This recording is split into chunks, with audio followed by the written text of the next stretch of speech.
Okay, I wanted to show you another command that's super functional if you don't have a place bed, but it's something, even if I do have a place bed, I'll do it in addition to placing. So this is a downstay. So he's just essentially laying down, and the same principles of placing apply in the sense of it's a stay command. So I'm not actually saying Archie down, stay. I'm just saying down and implying that you need to, insisting on permanence here. So same rules apply. If he can't just get up whenever he wants to, he needs to wait for permission. That release is the exact same of me coming up to him, addressing him, and releasing him by saying okay. And so that's going to be really important. So despite distractions or things going on around him, or me even Voodoo releasing another dog. Voodoo, good job, buddy. Yeah, so even if like other dogs are released, he needs to stay there. So this is functional if I'm out on a walk and I stop and talk to my neighbor. And it's really hard for him because he's so social to stay down, but it's really important practice for him to work on. So if he does break this command, I'm going to use the e-collar and make sure that he's in the general location. So a big mistake people will make with this downstay is the dog breaks and like they get closer to us. And what I tend to see happen is they'll put the dog just in a downstay at random. And so that kind of hurts the idea of stay itself. So we want to make sure that wherever we put the dog, they're going to be there.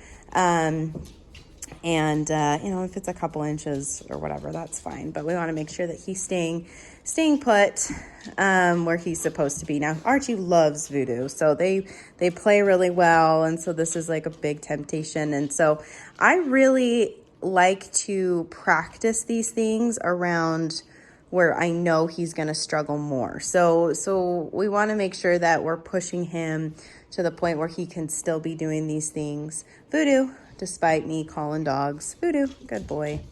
Dogs running around. Voodoo, good boy. Yeah. I know, Voodoo's big and obnoxious. And he just wants love all the time. Good job, Archie boy. So really good for him to be practicing this kind of stuff. So this is more, like I was saying before, this is more psychological because with the place, Voodoo, that's enough. With the place bed, like I don't care what they do. So if I put Voodoo on place, Voodoo come, Voodoo place.